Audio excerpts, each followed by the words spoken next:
Salve, salve, meus amigos implacáveis! E aí, como é que tá? Tudo bem? Eu quero falar com vocês sobre inteligência artificial.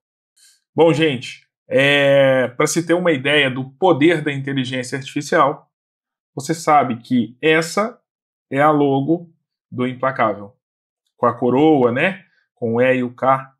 E esse aqui foi um leão que eu criei usando inteligência artificial. Ele está estudando e ele tem uma coroa de ouro na cabeça, escrito EK.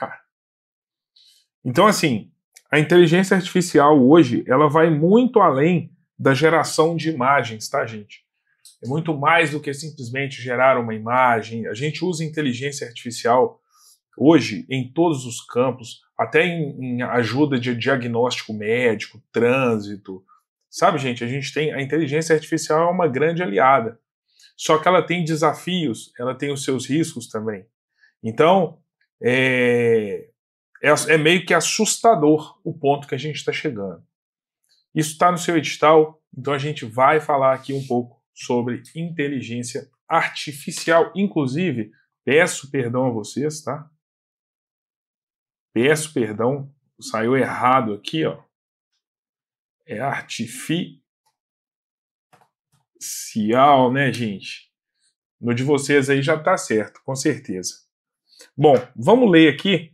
Essa é outra imagem que eu criei também com a inteligência artificial. Tá certo? Vamos ler aqui sobre a inteligência artificial. A inteligência artificial, gente, ela pode ser chamada de AI ou IA.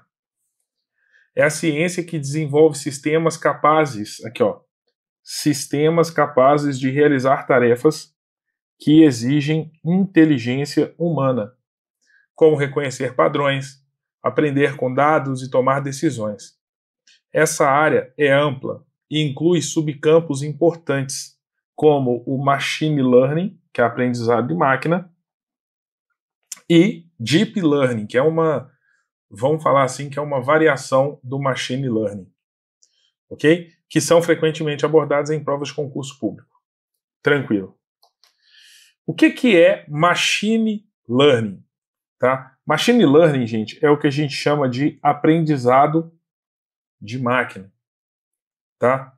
Ele utiliza... Quando a gente fala em algoritmos, eu vou falar em... Deixa eu ver como é que eu posso... Eu vou falar em softwares. Tá? Eu vou falar em softwares. São trechos de software, são códigos, mas eu acho que fica mais fácil vocês imaginarem como softwares. Para ensinar as máquinas a aprender a partir dos dados. Então, por exemplo, a máquina, um sistema, ele é um sistema inicialmente burro, vou falar assim. E aí, você entrega para ele uma certa quantidade de dados e aí você mostra para ele. Por exemplo, tá, deixa eu te dar um exemplo clássico. Um sistema que classifica o risco de um banco te emprestar dinheiro com base na sua idade, com base no seu salário, com base nas dívidas que você tem, com base no seu emprego, na sua... como é que fala, gente? Quando fala que quando fala que o animal é casado, solteiro, estado civil, estado civil, né? Aí existe um software que quando você lança seus dados, ele já coloca baixo risco, alto risco e tal. Esse software, ele foi ensinado, ele foi treinado, da mesma forma que a gente treina uma criança, que a gente treina um animal, um cachorro, né? Então, por exemplo, nesse processo de aprendizagem de máquina, eu lanço um monte de dados ali. Eu coloco ali, sei lá, 200 clientes, preencho lá direitinho. Aí eu vou e falo, ó, quando for assim, é alto risco. Quando for assim, é médio risco. Quando for assim, é baixo risco. Quando for assim, é risco nulo. E aí eu faço essa classificação e aí depois eu mando ele fazer essa classificação sozinho. Ou seja, eu dei uma amostragem para ele e a partir dessa amostragem que eu dei, né, eu ensinei, ele aprendeu e ele pega e começa a trabalhar sozinho, né, substituindo o meu trabalho manual, vamos dizer assim. Então, existem diversos processos de aprendizagem de máquina. Existem aqueles que são supervisionados, aqueles que são não supervisionados, mas na sua prova, eles não vão pegar pesado nisso, não. Você sabe quem pega muito pesado? Quem pega muito pesado nisso é a Polícia Federal. Nas provas da Polícia Federal que são elaboradas pelo CESP. Aí sim.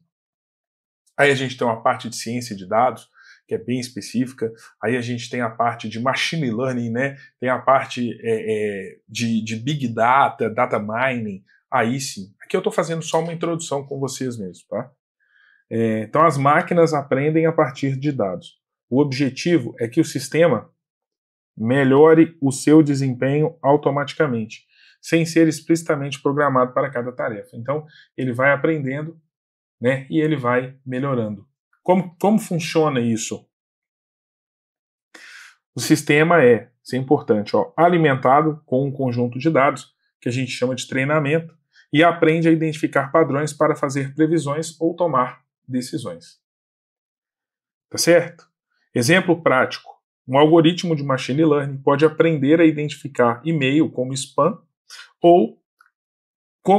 ou não, com base em características analisadas em mensagens anteriores. Por exemplo, ele fala assim, o usuário classificou essa mensagem como spam quando ela usava essas e essas palavras, tinha esse link direcionando para esse endereço e os destinatários, tinha tantos destinatários, por exemplo.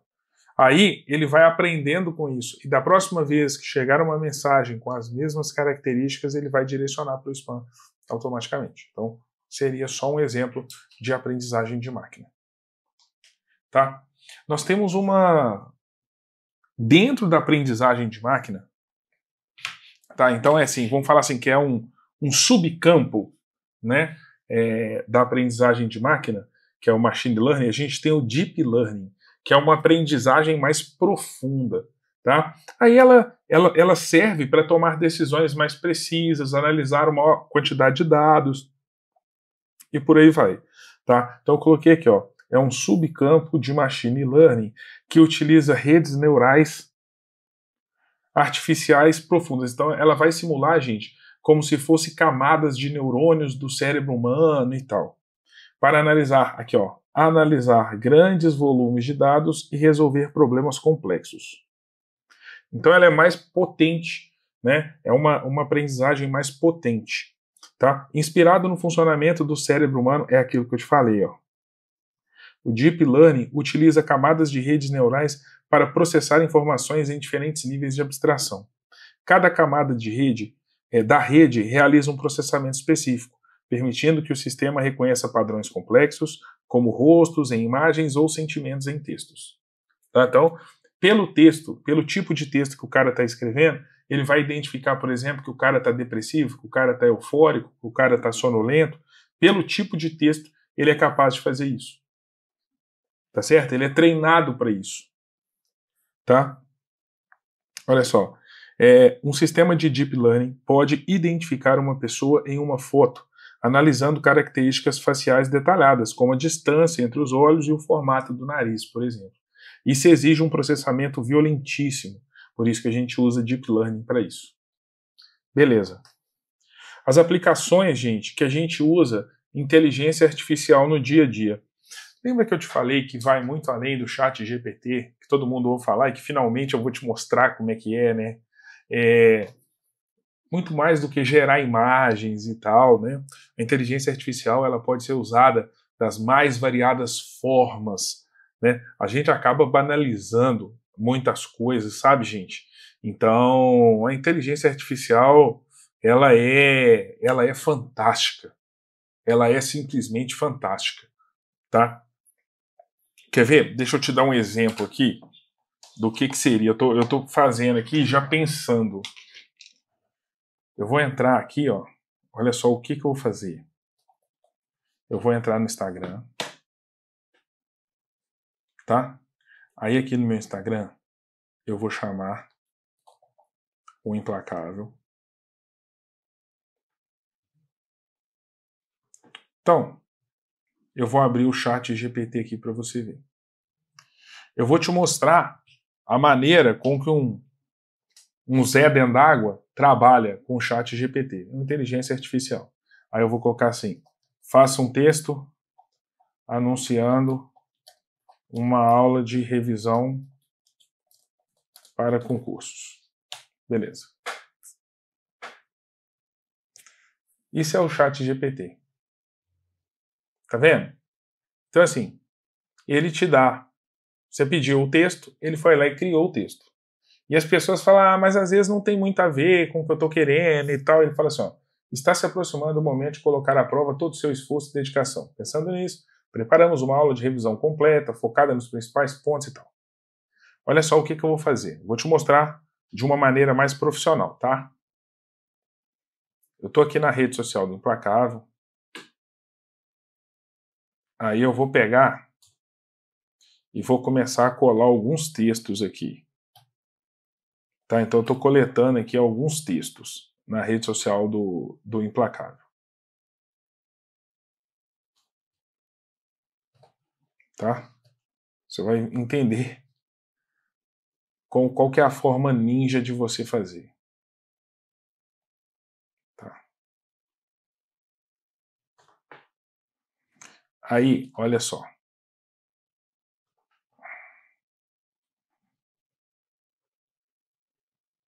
Olha só como é que eu vou fazer.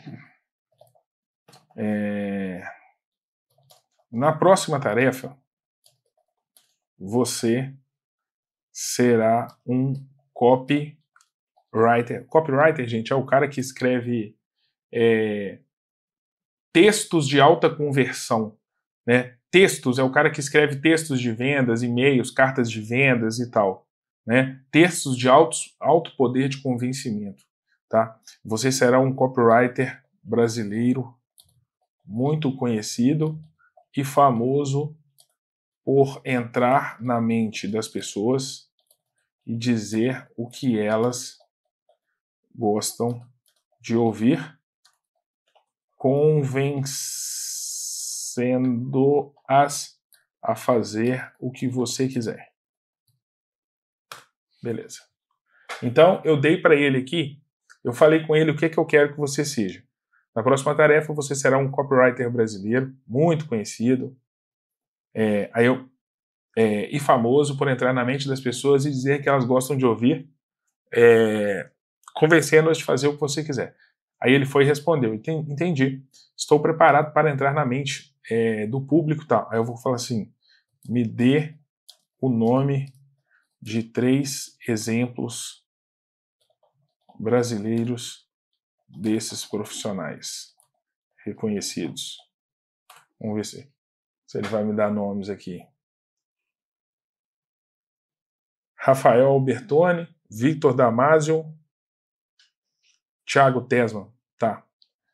Na próxima tarefa, você será Thiago Tesman. Ok?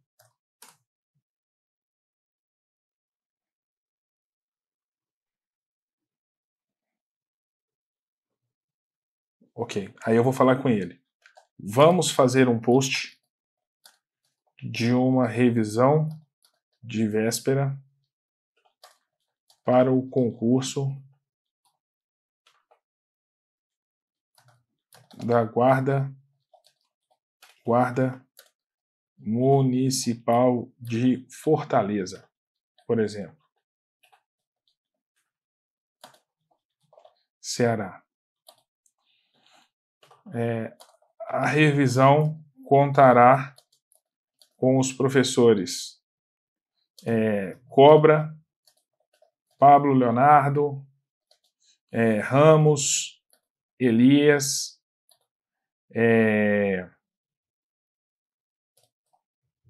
Nicolas, Samuel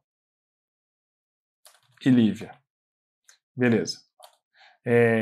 Será de 8 da manhã até as 21 horas. Custará R$200 e temos poucas vagas. Teremos poucas vagas. quero que imite o estilo de escrita exibido abaixo. Aí agora eu vou pegar aquele texto, aqueles textos que eu peguei no perfil do Implacável e vou jogar aqui.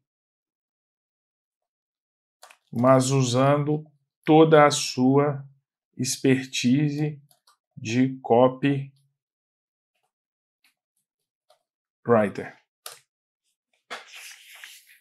Olha lá, gente.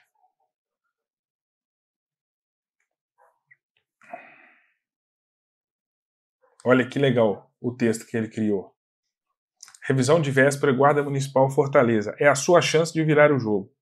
No dia das 8 às 21, você terá um dia inesquecível de preparação com os melhores professores do Brasil. Professor Cobra, Pablo Leonardo, Ramos, Elias, Nicolas, Samuel e Lívia. O que te espera? Revisão completa dos pontos mais cobrados pela banca, dicas práticas para evitar armadilhas da prova, estratégias matadoras para gabaritar, investimento apenas R$200. Atenção, as vagas são limitadas. Insira o local aqui. Agora, olha só o que eu vou fazer. Recrie essa legenda, porém, na forma de uma ocorrência policial. Seja muito criativo. Olha que legal. Olha que legal. Ocorrência registrada. Revisão de véspera GM Fortaleza. Relato dos fatos. No dia tal, às 8 horas da manhã, foi reportada a maior movimentação dos candidatos da história da Guarda Municipal de Fortaleza. Segundo informações confirmadas, uma equipe de alto calibre, formada pelo professor Cobra, Pablo Leonardo, Ramos, Elias, Nicolas, Samuel e Lívia, estaria liderando uma operação tática de revisão para garantir o sucesso dos envolvidos na próxima missão, o dia da prova. Descrição da ação. Durante a operação, os instrutores irão fornecer análise detalhada, técnicas de neutralização das questões, técnicas avançadas para capturar sua aprovação. Pronunciamento oficial. Todos os candidatos que comparecerem estarão aptos a enfrentar a prova com precisão. Então, assim, é o que eu tô te falando. Você tem que saber usar, cara. Não é simplesmente você chegar lá e falar assim, creia pra mim. Não é, cara. Tem que ter a manha pra usar, entendeu? Então você tem que saber usar isso aqui da maneira correta. Não é muito além de gerar texto e gerar imagem, sabe, gente? Então esse aqui foi só um exemplo, tá? A inteligência artificial está cada vez mais presente em nossa rotina, facilitando tarefas, otimizando processos, oferecendo soluções inteligentes para problemas complexos. Esse capítulo explora as principais aplicações da inteligência artificial em diferentes setores e como ela está transformando o mundo. Então, eu coloquei aqui para você, ó, assistentes virtuais. O que é o assistente virtual? Cara, assistente virtual é o quê? Siri, Alexa, Google Assistente e assim por diante, tá? Gente, aconteceu um episódio comigo. A minha mãe, ela tinha um telefone bem antigo, sabe? Um smartphone bem antigo. E aí ela falou, Pablinho, compra pra mim uma capinha. Aí eu falei, putz, como é que eu falo com ela que o telefone dela é antigo, né? E ela sempre assim, a gente ia dar um telefone, não quero não, porque eu sei mexer nesse aqui. Aí eu falei, não vou falar com ela que o telefone dela é antigo. Aí eu fui no shopping popular, mas eu fui numa das piores banquinhas que tinha nesse shopping popular, porque é a que tinha as capinhas mais antigas, né? Os telefones mais antigos e tal. Aí achei. O cara me cobrou, sei lá, R$15. Aí o cara virou e falou assim, Aí eu falei, mas essa capinha é pro telefone dela mesmo? Aí ele foi e falou assim, quer ver? Aí ele pegou, ok, Google. Aí ele falou assim, telefone Samsung A50, mas é o A50 antigo, é o primeiro A50, isso aí é de 12 anos atrás. Aí ele foi e falou, tá vendo aqui, ó, é isso aqui mesmo. Aí eu falei, poxa, que cara esperto, um senhor, o cara pegou, mandou lá a voz dele lá. Aí a menina, eu falei, você só faz uma notinha pra mim, só porque no caso se não servir pra eu trocar? Aí ele virou pra menina e falou assim, faz a notinha pra ele. Aí a menina falou assim, que trabalha com ele, o senhor não consegue fazer? Não, porque eu tô ocupado aqui. Ele foi e falou assim, você sabe que eu não sei escrever. Aí eu fui com aquele negócio, aí eu falei, caramba, cara.